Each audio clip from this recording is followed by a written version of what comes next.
यवतमाळ शहराजवळील टाकळी तलाव परिसरात फिरण्यासाठी गेलेल्या विद्यार्थ्यांवर काळानं घाला घातलाय। तलावाच्या पाण्यात उतरलेल्या 5 मित्रांपैकी तिघांचा पाण्याच्या खोलीचा अंदाज न आल्यानं बुडून दुर्दैवी मृत्यू झाला, तर दोघांनी पोहत आपला जीव वाचवला। यवतमाळ शहराजवळील टाकळी तलाव परिसरात सोमवारी दुपारी ही दुर्दैवी घटना घडली। यवतमाळ येथील जाजू कॉलेजमध्ये शिक्षण घेणाऱ्या 8 विद्यार्थ्यांचा ग्रुप फिरण्यासाठी टाकळी तलाव परिसरात गेला। परिसरात फिरल्यानंतर त्यातील 5 जण तलावाच्या पाण्यात उतरले, मात्र पाण्याची खोली आणि प्रवाहाचा अंदाज न आल्यानं तिघही पाण्यात ओढले गेले। पियुष यादव, प्रथमेश यादव आणि प्रसाद सातपुते अशी मृत विद्यार्थ्यांची नावं आहेत। पियुष आणि प्रसाद हे जाजू कॉलेजमध्ये BSc द्वितीय वर्षाचे विद्यार्थी होते, तर प्रथमेश अभियांत्रिकी महाविद्यालयात शिक्षण घेत होता। घटनेची माहिती मिळताच स्थानिक नागरिक, पोलीस, आपत्ती व्यवस्थापन पथक आणि मच्छीमारांनी तातडीनं शोध मोहीम सुरू केली। सायंकाळी उशिरा तीनही विद्यार्थ्यांचे मृतदेह पाण्यातून बाहेर काढण्यात आले।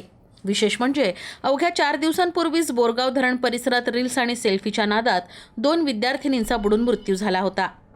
त्यानंतर पुन्हा टाकळी तलावात 3 विद्यार्थ्यांचा बळी गेल्यानं धोकादायक पर्यटन स्थळांच्या सुरक्षेचा प्रश्न आता गंभीर बनला आहे। शिंदे सेनेचे यवतमाळ वाशिम लोकसभा मतदारसंघाचे खासदार संजय देशमुख यांना सुप्रीम कोर्टाकडून नोटीस बजावण्यात आली आहे। ठाकरे सेनेचे खासदार अरविंद सावंत यांनी 6 खासदारांच्या बंडखोरी विरोधात दाखल केलेल्या याचिकेप्रकरणी ही नोटीस पाठवण्यात आली आहे। मुंबईहून अरविंद सावंत यांचे स्वीय सहाय्यक दीपक घोगल यांनी थेट यवतमाळमधील चिंचोली येथील खासदार संजय देशमुख यांच्या निवासस्थानी पोहोचून ही नोटीस बजावली।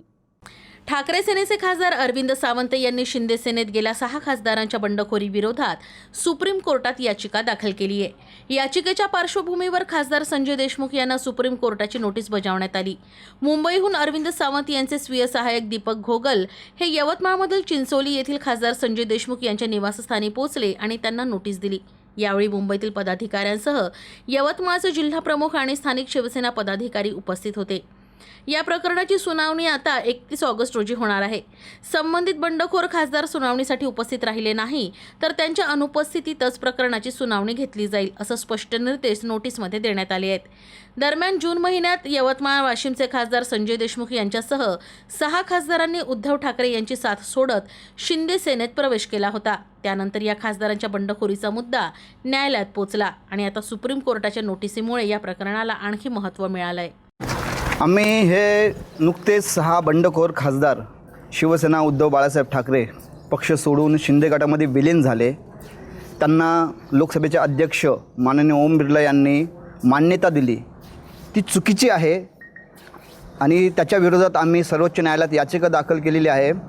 लोकसभा अध्यक्ष व हे 6 बंडखोर खासदार ह्या 7 लोकांनी येत्या 31 ऑगस्टला सर्वोच्च न्यायालयामध्ये आपलं म्हणणं मांडण्यासाठी ही नोटीस होती, ती आम्ही त्यांना सुपूर्द केलेली आहे त्यांच्या कार्यालयात। यवतमाळच्या राळेगाव तालुक्यातील वनोजा येथील जंगली जनावरांपासून पिकाचं संरक्षण करण्यासाठी लावलेले विद्युत उपकरण शेतकऱ्याच्या जीवावर बेतलं आहे।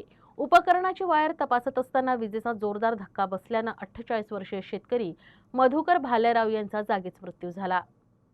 राळेगाव तालुक्यातील वनोजा इथे ही दुर्दैवी घटना घडली। गेल्या काही दिवसांपासून शेतातील पिकांची जंगली जनावरांकडून नासधूस होत होती। यामुळे जनावर शेतात येऊ नये म्हणून मधुकर भालेराव यांनी शेतात आवाज करणारं विद्युत उपकरण लावलं। काल हे उपकरण सुरू होत नसल्यानं वायरमध्ये काही बिघाड झाला का हे पाहण्यासाठी मधुकर शेतात गेले। वायरची तपासणी करतानाच त्यांना विजेचा धक्का बसला आणि त्यांचा जागीच मृत्यू झाला। दरम्यान घटनेची माहिती मिळताच गावकरी आणि नातेवाईकांनी घटनास्थळी धाव घेतली।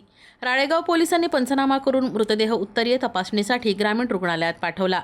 मधुकर भालेराव यांच्या मागे पत्नी आणि 2 मुलं असा कुटुंब आहे। दरम्यान जंगली जनावरांचा वाढता उपद्रव आणि शेतातील असुरक्षित वीज जोडण्यांमुळे शेतकरी जीव मुठीत धरून शेती करत असल्याचा आरोप गावकऱ्यांनी केलाय।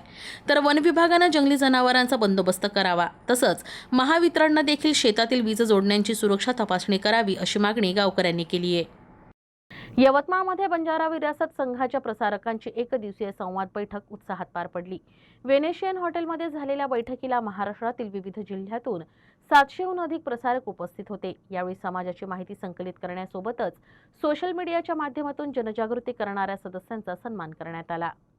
यवतमाळ येथील व्हेनेशियन हॉटेलमध्ये बंजारा विरासत संघाच्या प्रसारकांची एकदिवसीय संवाद बैठक पार पडली. बैठकीला उपस्थित राहून संघाच्या सदस्यांनी संवाद साधत त्यांना मार्गदर्शन केलं. बंजारा विरासत संघाच्या माध्यमातून बंजारा समाजाची माहिती संकलित करण्याचं काम सुरू आहे. यावेळी 10,000हून अधिक समाज बांधवांची नोंदणी करणाऱ्या सदस्यांना सन्मानपत्र देऊन गौरवण्यात आलं. याशिवाय सोशल मीडियाच्या माध्यमातून संघाची माहिती समाज बांधवांपर्यंत पोहोचवण्यासाठी रीलच्या माध्यमातून जनजागृती करणाऱ्या रील स्टार्सचाही सत्कार करण्यात आला. तर जास्तीत जास्त समाज बांधवांनी बंजारा विरासत संघामध्ये नोंदणी करून या उपक्रमात सहभागी व्हावं, तसंच विविध माध्यमातून संघाचा प्रचार आणि प्रसार करावा, असं आवाहन देखील यावेळी करण्यात आलं. या कार्यक्रमाला जिल्ह्यातील 700हून अधिक प्रसारक उपस्थित होते. यवतमाळ जिल्ह्यात पशुधनाची संख्या घटत असतानाच आता पावसाळ्यात तोंडखुरी आणि पायखुरी सारख्या आजारांचा प्रादुर्भाव वाढला आहे. यामुळे पशुपालकाची चिंता वाढली आहे. आजाराचा फैलाव होत असतानाही पशुवैद्यकीय विभागाकडून प्रभावी उपाययोजना होत नसल्याचा आरोप शेतकरी आणि पशुपालकांनी केला आहे. यवतमाळ जिल्ह्यात पावसाळ्याच्या दिवसात पशुधनामध्ये तोंडखुरी आणि पायखुरी सारख्या आजारांचा प्रादुर्भाव वाढतो. आधीच जिल्ह्यातील पशुधनाची संख्या घटत असताना आजारांच्या वाढत्या प्रादुर्भावामुळे शेतकरी आणि पशुपालकांसमोर नवं संकट उभं आहे. वेळीच उपचार आणि लसीकरण न झाल्यास आजाराचा फैलाव मोठ्या प्रमाणात होण्याची भीती पशुपालकांनी व्यक्त केली आहे. पशुधन आजारी पडल्यास त्याचा थेट परिणाम शेतकऱ्यांच्या उत्पन्नावर होतो. यामुळे प्रशासनानं परिस्थितीची गांभीर्यानं दखल घेण्याची मागणी केली जाते. तर गावोगावी पशुधनाची तपासणी करून आजारी जनावरांवर तातडीनं उपचार करावे, तसंच लसीकरणाची विशेष मोहीम राबवावी, अशी मागणी शेतकरी आणि पशुपालकांनी केली आहे. पशुधनाचं आरोग्य सुरक्षित ठेवण्यासाठी पशुवैद्यकीय विभागानं प्रभावी उपाययोजना करण्याचीही गरज आहे. यवतमाळ शहरातील भाईगिरी आणि संघटित गुन्हेगारीला आळा घालण्यासाठी अवधूतवाडी पोलिसांनी मोठी कारवाई केली आहे. विदर्भ हाऊसिंग सोसायटी परिसरातील सचिन उर्फ येडा राठोड हत्या प्रकरणातील बकुल गँगच्या 6 आरोपींवर थेट मकोका कायद्याअंतर्गत कारवाई करण्यात आली आहे. अवघ्या 15 दिवसात सलग मोठी दुसरी कारवाई झाल्यानं गुन्हेगारी वर्तुळात खळबळ उडाली आहे. यवतमाळ शहरातील संघटित गुन्हेगारी, भाईगिरी आणि दहशतीचा बिमोड करण्यासाठी अवधूतवाडी पोलिसांनी आक्रमक पवित्रा घेतलाय. विदर्भ हाऊसिंग सोसायटी परिसरातील सचिन उर्फ येडा राठोड हत्या प्रकरणातील बकुल गँगच्या 6 आरोपींवर महाराष्ट्र संघटित गुन्हेगारी नियंत्रण कायद्यान्वये म्हणजेच मकोका अंतर्गत कारवाई करण्यात आली. बकुल उर्फ शहीद मोहम्मद रफिक शेख, मोईन काजी उर्फ काजी मोईनुद्दीन जाकोरुद्दीन काजी, शेख परवेज उर्फ चिटकू शेख रफिक, साहिल रफिक शेख, शेख आवेश शेख नूर यांच्यासह 6 आरोपींवर ही कारवाई करण्यात आली. फायनान्सच्या व्यवहारातून झालेल्या जुन्या वादाचा राग मनात धरून आरोपी बकुल उर्फ शेख शहीद यानं विदर्भ हाऊसिंग सोसायटीतील हनुमान मंदिराजवळ सचिन राठोड याच्यावर चाकूनं वार करून त्याची हत्या केली होती. सचिनच्या मदतीला आलेल्या मित्रावरही टोळीनं जीवघेणा हल्ला केला होता. या घटनेनंतर अवधूतवाडी पोलिसांनी सर्व आरोपींना अटक केली. आरोपींची गुन्हेगारी पार्श्वभूमी, संघटित स्वरूपातील कारवाया आणि परिसरातील दहशत लक्षात घेता पोलिसांनी मकोका अंतर्गत कारवाईचा प्रस्ताव तयार केला. विशेष पोलीस महानिरीक्षकांची मंजुरी मिळाल्यानंतर 6ही आरोपींवर मकोका अंतर्गत कारवाई करण्यात आली. तर मुख्य म्हणजे 15 दिवसात झालेली ही सलग दुसरी मोठी कारवाई असल्यानं गुन्हेगारी वर्तुळात खळबळ उडाली आहे. यवतमाळच्या दारव्हा शहरातील घरफोडीच्या गुन्ह्याचा स्थानिक गुन्हे शाखेनं छडा लावलाय. चोरीचा मुद्देमाल विक्री करण्यासाठी आलेल्या 2 संशयितांना पोलिसांनी ताब्यात घेतलं असून त्यांच्या आणखी एका साथीदाराचा शोध सुरू आहे. दारव्हा शहरातील जलाराम नगरमध्ये बंद घराचं कुलूप तोडून सोनं आणि रोख रक्कम चोरीला गेली होती. या प्रकरणी दारव्हा पोलीस ठाण्यात गुन्हा दाखल करण्यात आला होता. या घरफोडीचा तपास स्थानिक गुन्हे शाखेकडून सुरू असताना पोलिसांना गुप्त माहिती मिळाली. या आधारे 16 ऑगस्ट रोजी स्थानिक गुन्हे शाखेचं पथक गस्त घालत असताना चोरीचा मुद्देमाल विक्री करण्यासाठी 2 संशयित आर्णी बाजार इथं आल्याची माहिती मिळाली. त्यानंतर पोलिसांनी सापळा रचून अतुल राजू चांदकर आणि अविनाश जोगळेकर यांना ताब्यात घेतलं. चौकशीत दोघांनी आणखी एका साथीदारासह दारव्हा येथील ही चोरी केल्याची कबुली दिली. तिघांनी मुद्देमाल आपसात वाटून घेतल्याचंही सांगितलं आहे. दरम्यान त्यांच्याकडून सर्व मुद्देमाल जप्त करण्यात आला आहे. तर तिसऱ्या आरोपीचा शोध सुरू आहे.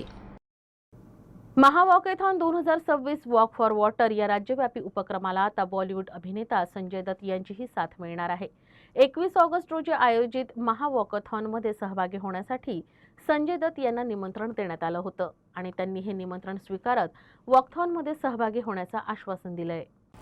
महावॉकेथॉन 2026 वॉक फॉर वॉटर या राज्यव्यापी उपक्रमात आता सुप्रसिद्ध अभिनेते संजय दत्त देखील सहभागी होणार आहेत.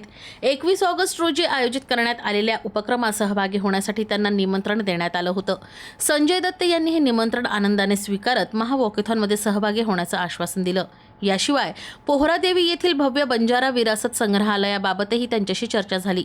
बंजारा समाजाचा समृद्ध इतिहास, संस्कृती, परंपरा आणि वारसा नव्या पिढीसमोर मांडणाऱ्या या संग्रहालयाला भेट देण्याचं निमंत्रण संजय दत्त यांना देण्यात आलंय. तर या संग्रहालयाला नक्कीच भेट देईल असं आश्वासन देखील संजय दत्त यांनी दिलंय.